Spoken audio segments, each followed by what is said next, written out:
Hello everyone, स्वागत है आपका आज के इस वीडियो सेशन में। HPGK की वीडियो सीरीज़ को कंटिन्यू करते हुए आज हम पार्ट 53 को यहाँ पे डिस्कस करने वाले हैं। तो चलिए स्टार्ट करते हैं आज के इस वीडियो सेशन को। देखते हैं question number 636। Mandi farmers movement started in. Mandi में किसान आंदोलन प्रारंभ हुआ था। तो मंडी का जो किसान आंदोलन था ये हुआ था वर्ष 1909 में। तो इसका राइट आंसर हो जाएगा ऑप्शन नंबर डी। अब इस आंदोलन से क्या इंपॉर्टेंट है उनको भी हम जानते हैं। जैसे सबसे पहले आपने याद रखना है कि मंडी का जो फार्मर मूवमेंट था ये किसके अगेंस्ट हुआ था। तो मंडी के एक वजीर थे जिनका नाम था जीवानंद। और क्वेश्चन पूछा जाएगा कि जब ये आंदोलन हुआ था उस टाइम पे मंडी के राजा कौन थे। तो उस टाइम पे मंडी के राजा थे भवानी सेन। नेक्स्ट यहाँ से आपने याद रखना है कि इस आंदोलन के जो मेन लीडर थे वो कौन थे, शोभा सिंह। तो शोभा सिंह इसके मेन लीडर थे। अब थोड़ी सी स्टोरी मैं आपको इस आंदोलन के बारे में बताता हूँ। मंडी के एक मंत्री थे जिनका नाम था जीवानंद। इनके भ्रष्ट प्रशासन, बेगार प्रथा और मंडी के राजा को उत्पादन की जबरन बिक्री के खिलाफ लोगों ने आवाज़ उठाना स्टार्ट कर दिया था। अब उस टाइम पे मंडी के राजा कौन थे, भवानी सेन। तो लोगों में पहले ही रोष था। तो लोग क्या करते हैं, शोभा सिंह की अगुवाई में 20,000 लोगों का जो काफिला है वो मंडी की तरफ बढ़ता है। इतना बड़ा काफिला देख जो मंडी के राजा थे भवानी सेन ये भी डर जाते हैं और ये अंग्रेज़ों से हेल्प मांगते हैं। अब इन 20,000 लोगों ने ये जो मंत्री था जीवानंद इसको इन्होंने अरेस्ट कर लिया, ठीक है। और भवानी सेन कहाँ चले गए थे, ब्रिटिशर्स के पास। तो अल्टीमेटली जो ब्रिटिशर्स है वो इस मूवमेंट को सप्रेस करते हैं और जो मेन लीडर थे इस मूवमेंट के, शोभा सिंह, इनको अरेस्ट कर लिया जाता है और इनको भेज दिया जाता है अंडमान। तो अंडमान की जेल में इनको भेज दिया जाता है। तो ये भी क्वेश्चन आपसे बन सकता है कि किस व्यक्ति को जो है वो अंडमान की जेल में भेजा गया था। तो ये सारे पॉइंट्स आपने यहाँ से याद रखने हैं। Moving to next question number 637। Land movement in Kyonthal took place in which year. Kyonthal में भूमि आंदोलन किस वर्ष हुआ था। तो क्योंथल का जो भूमि आंदोलन था वो हुआ था वर्ष 1897। तो इसका राइट आंसर है ऑप्शन नंबर सी। इसके पीछे की थोड़ी सी स्टोरी हम जानते हैं। 1897 में क्योंथल रियासत में कुछ भूमि संबंधी आक्रोश फैल गया था। 4 परगना के जो लोग हैं वो टैक्स देने से मना करते हैं। तो अल्टीमेटली जो अंग्रेज है वो 2 अधिकारियों को, वो 2 नाम हमारे लिए इंपॉर्टेंट है। एक अधिकारी का नाम था सैडमैन और दूसरा अधिकारी था टाइम्स। तो ये जो 2 अंग्रेज अधिकारी है ये क्योंथल के राजा, और उस टाइम पर क्योंथल के राजा कौन थे, बलबीर सेन। तो ये 2 पर्सन बलबीर सेन को ऑर्डर करते हैं कि ये जो आंदोलन है इसको सप्रेस किया जाए, ठीक है। पर इनके बस की बात थी नहीं। तो अल्टीमेटली जो अंग्रेज है वो किसको भेजते हैं, मियाँ दुर्गा सिंह। मियाँ दुर्गा सिंह। तो फिर फाइनली दुर्गा सिंह जो है वो क्योंथल आकर इस आंदोलन को सप्रेस करते हैं। तो ये स्टोरी थी क्योंथल भूमि आंदोलन की। Moving to next question number 638। Mass movement in Nalagarh took place in which year. Nalagarh में जन आंदोलन किस वर्ष हुआ था। तो नालागढ़ आंदोलन जो था वो हुआ था वर्ष 1877। तो इसका राइट आंसर क्या है, ऑप्शन नंबर सी। 1877 में राजा ईश्वरी सेन जो है वो राजा बनते हैं। तो यहाँ पर आपने याद रखना है राजा कौन थे, ईश्वरी सेन। अब जब ये राजा बनते हैं तो इनका जो वजीर था वो था गुलाम कादिर खान। ये नाम भी आप याद रख लो, गुलाम कादिर खान। तो जैसे ही ईश्वरी सेन राजा बनते हैं इनका जो वजीर था गुलाम कादिर खान ये कुछ एक रिफॉर्म्स करता है। इन्होंने क्या किया, इन्होंने प्रजा पर बहुत ज़्यादा टैक्स लगाना स्टार्ट कर दिया और साथ में जो भूमि लगाना है उसको भी बढ़ा दिया। तो इसका अपोज तो जनता करेगी ही, ठीक है। तो इस रीज़न से नालागढ़ में एक आंदोलन चला था। और कब चला था, 1877। तो यहाँ से आपने 2 चीज़ें याद रखनी है, किसके अगेंस्ट हुआ था और राजा उस टाइम पर कौन था और किस वर्ष हुआ था, 1877। Next question is 639। Which of the following passes is famous as valley of shadows. निम्नलिखित में से कौन सा दर्रा छाया की घाटी के नाम से प्रसिद्ध है। तो वैली ऑफ शैडोज कहा जाता है पिन पार्वती पास। तो राइट आंसर है इसका ऑप्शन नंबर डी। वहीं बात करें जो पिन पार्वती पास है ये किस रीजन में आपको देखने को मिलता है, ये मेनली कुल्लू और स्पीति रीजन में हमें देखने को मिलता है। एक पॉइंट तो आपने ये याद रखना है। वहीं बात करें कि किन 2 वैलीज़ को ये कनेक्ट करता है, तो पिन पार्वती पास जो है ये कनेक्ट करता है एक तो पार्वती वैली, बहुत इंपॉर्टेंट ये फैक्ट्स है, पार्वती वैली, और दूसरी वैली क्या है, pin valley of Lahaul and Spiti. तो इन 2 वैलीज़ को ये कनेक्ट करता है। इसी तरह से रोहतांग पास, इसके बारे में भी कुछ एक फैक्ट्स हम जानते हैं। जैसे रोहतांग पास जो है यहाँ पर विजिट किया था मूरक्राफ्ट ने, ठीक है। और इसने रोहतांग पास को क्या कहकर पुकारा था, ये क्वेश्चन बनता है, रितंका जोत। रितंका जोत। तो ये पॉइंट्स आपने यहाँ से याद रखने हैं। Moving to next question number 640, which raja of Kullu was taken prisoner by the Suket princely state around 850 to 900 AD। 1850 से 900 AD के आसपास सुकेत रियासत ने कुल्लू के किस राजा को बंदी बनाया था? तो सुकेत हिस्ट्री में एक राजा थे जिनका नाम था बीरसेन। इनके बारे में कुछ एक पॉइंट्स हम पहले जानते हैं, फिर हम इसका आंसर करेंगे। देखो, जो बीरसेन राजा थे सुकेत के, इन्होंने बहुत ज़्यादा फोर्ट्स बनाए थे। उनमें से कुछ एक मेन फोर्ट्स है, जैसे कजाऊ फोर्ट, मगरा फोर्ट और चवासी फोर्ट। तो ये 3 फोर्ट्स जो है वो बीरसेन ने बनाए थे। और भी फोर्ट्स बनाए थे, पर मेनली आपको यही याद रखने हैं। और इन्होंने कैपिटल किसको बनाया था? सुरही पांगना, ठीक है। तो ये इनकी कैपिटल थी। और इसी बीरसेन ने जो हटली का राणा था उसको भी इसने डिफीट किया था। और साथ ही साथ कांगड़ा के साथ भी इन्होंने जो है अपनी बाउंड्री को फिक्स किया था। और फिक्स किस तरह से किया था? इन्होंने बाउंड्री पर एक फोर्ट बनाया था सीर खड़ के किनारे, ठीक है। और उस फोर्ट का नाम क्या रखा था? बीरा फोर्ट। तो ये वाला पॉइंट तो बहुत ज़्यादा इंपॉर्टेंट है कि इन्होंने कांगड़ा के साथ भी जो बाउंड्री है उसको फिक्स किया था। और कौन सा फोर्ट वहाँ पे बनाया था इसने? बीरा फोर्ट। और नेक्स्ट अगर बात करें, इसने कुल्लू के राजा को भी डिफीट किया था और उसको इसने बंदी बना दिया था।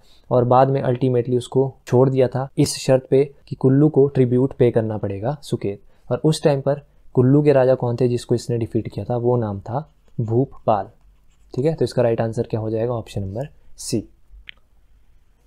Next question is 641, which raja of Bilaspur princely state was exiled from the state around 1903 AD and order to stay at Banaras. Bilaspur रियासत के किस राजा को 1930 ईस्वी के आसपास राज्य से निर्वासित कर दिया गया था और बनारस में रहने का आदेश दिया गया था? तो बिलासपुर हिस्ट्री में एक राजा थे जिनका नाम था विजयी चंद। तो इनके बारे में कुछ एक पॉइंट्स हम जानते हैं, फिर हम इसका आंसर करेंगे। जो राजा विजयी चंद थे, इन्होंने बिलासपुर के लिए बहुत ज़्यादा रिफॉर्म्स किए। मेनली इन्होंने जुडिशियल रिफॉर्म्स किए थे। तो इन्होंने जो है वो कोर्ट फ़ी लेना स्टार्ट कर दिया था और साथ में इन्होंने नॉन जुडिशियल स्टैम्प्स को भी इंट्रोड्यूस कर दिया था। तो ये 2 जुडिशियल रिफॉर्म्स आपने इनसे याद रखने हैं। और इनके टाइम में ही जो ब्रिटिशर्स थे उन्होंने भी हस्तक्षेप करना स्टार्ट कर दिया था। तो इससे तंग आकर वर्ष 1902 में ये कहाँ पे चले गए थे? बनारस। 1902 में ये बनारस चले गए और 1909 में ये फिर से वापस आते हैं, ठीक है। बनारस से ये फिर से वापस आ गए और 1927 में फिर से ये कहाँ चले गए थे? बनारस। तो इसका राइट आंसर क्या हो जाएगा? Option number D, Vijayi Chand. Moving to next question number 642, among the following which was the last Thakurai to be granted sanad by Britishers. निम्नलिखित में से अंग्रेजों द्वारा सनद प्रदान की जाने वाली अंतिम ठकुराई कौन सी थी? देखो, जैसे ही ब्रिटिशर्स और गुरखा वॉर समाप्त होता है उसके बाद जो ब्रिटिशर्स है वो सनद देना स्टार्ट करते हैं। तो यहाँ से क्या क्या क्वेश्चन बनते हैं, जैसे लास्ट सनद कौन सी दी गई थी? तो लास्ट सनद कौन सी थी? थरोज। तो इसका राइट आंसर है ऑप्शन नंबर डी। इसी तरह से आपसे पूछ सकते हैं फर्स्ट सनद कौन सी थी? तो फर्स्ट सनद थी बिलासपुर। और ये किस राजा को दी गई थी? महान चंद। देखो, और क्या क्वेश्चन यहाँ से बनते हैं कि थरोज में ये किस राजा को दी गई थी? तो आपने याद रखना है ठाकुर जोबू। और इसी तरह से आपने याद रखना है बुशहर। बुशहर सनद के रूप में किसे दिया गया था? ये क्वेश्चन पूछा जा चुका है महेंद्र सिंह, जो कि किसके बाद राजा बने थे? केहरी सिंह। इसी तरह से आपने याद रखना है कुठार। ये किसको दी गई थी सनद के रूप में? भूप सिंह। तो ये सारे पॉइंट्स आपको यहाँ से याद रखने हैं। Moving to next question number 643, when was bonded labour system act passed in HP। Himachal Pradesh में बंधुआ मजदूरी प्रथा अधिनियम कब पारित किया गया था? तो बॉन्ड लेबर सिस्टम जो है ये पास किया था वर्ष 1976। तो राइट आंसर है इसका ऑप्शन नंबर बी।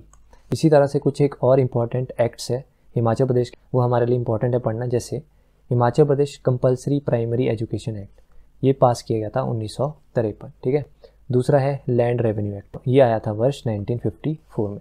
इसी तरह से एक एक्ट है abolition of big landed estates and land reforms, ये क्वेश्चन बहुत बार पूछा जा चुका है, तो ये आया था 1954 में। इसी तरह से Himachal Pradesh board of school education, ये आया था 1968 और म्यूनसिपल एक्ट भी 1968 में ही आया था। और इसी तरह से फिशरीज़ कब आया था? फिशरीज़ एक्ट आया था 1976। और इसी के साथ आपने याद रखना है बॉन्डेड लेबर सिस्टम, ये भी आया था वर्ष 1976। Next question is 644, when battle of Lohara took place between Suket and Mandi, who was the king of Suket. जब लोहारा का युद्ध हुआ सुकेत और मंडी के बीच, तो उस टाइम पे सुकेत का राजा कौन था? देखो, सुकेत में एक राजा थे जिनका नाम था जीत सेन। जीत सेन राजा के बारे में ऐसा बोला जाता है कि इन्होंने जो अपनी मैक्सिमम लड़ाइयाँ हैं वो इन्होंने हारी थी। ठीक है, जीत सेन ये आप याद रखो, ये सुकेत से थे। तो मंडी के एक राजा थे श्याम सेन। श्याम सेन कहाँ के थे? मंडी के। तो इनकी स्टोरी हम देखते किस तरह से इनकी लड़ाई हुई थी। श्याम सेन जो राजा थे, इनका नाम था देखो ठीकरनाथ।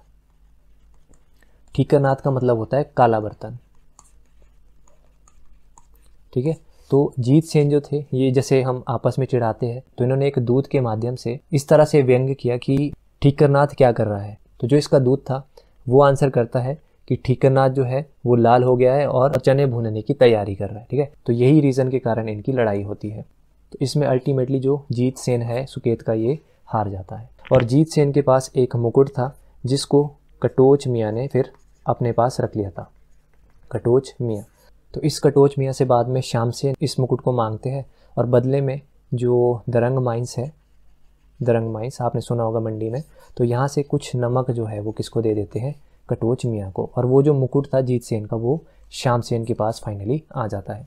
तो इस तरह से स्टोरी थी। तो अब आते हैं हम इस क्वेश्चन पे। तो इसका राइट आंसर क्या होगा? सुकेत के राजा कौन थे? Jit Sen. Next question is 645। Which Rana of Koti rented his territory to be used for Shimla water supply scheme? Koti के राणा ने शिमला जल आपूर्ति के लिए अपने क्षेत्र को किराए पर दिया था। देखो कोटी की यहाँ पे बात हो रही है, तो कुछ एक पॉइंट्स को हम यहाँ से जान लेते हैं। देखो कुटलहर में एक राजा हुआ करते थे जिनका नाम था जसपाल। ये 24वें नंबर के राजा थे। इनके 5 बेटे थे। ठीक है, अब 5 बेटे कौन कौन से थे? पहला था चेरू। ठीक है, चारू भी पढ़ते हैं। दूसरे थे चांद। तीसरा इसका बेटा था शोगू। और चौथा बेटा इसका कौन था? भोगू। ठीक है, इस तरह से इसके 5 बेटे थे। तो इसका जो चेरू बेटा था, इसने फाउंड किया था भज्जी को। और जो इसका चांद बेटा था, इसने फाउंड किया था कोटी को। तो कोटी के फाउंडर कौन है? चांद। कई जगह आपको देखने को मिलेगा ठाकुर चांद। चांद पढ़ लो या चंद पढ़ लो। अब इसी कोटी में एक राजा थे जिनका नाम था राणा रघुवीर चंद। देखो इन राजा ने क्या किया, इन्होंने अपनी टेरिटरी का कुछ एक पोर्शन जो है वो 2825 रुपये में इन्होंने रेंट कर लिया। अब रेंट क्यों किया? सो दैट ये जो पैसा है वो कहाँ पर काम में लाया जा सके? शिमला जल आपूर्ति के लिए। ठीक है, तो इस तरह का इन्होंने एक नेक काम किया था। तो ये राजा थे राणा रघुवीर चंद। तो राइट आंसर है इसका option number C. Next question is 646। Which of the following districts of Himachal Pradesh has highest child sex ratio as per census 2011? तो 2011 के अनुसार हाईएस्ट चाइल्ड सेक्स रेशियो कहाँ का है? लाहौल एंड स्पीति। तो right answer is option number C. और वहीं बात करें सर्वाधिक लिंग अनुपात कहाँ का है?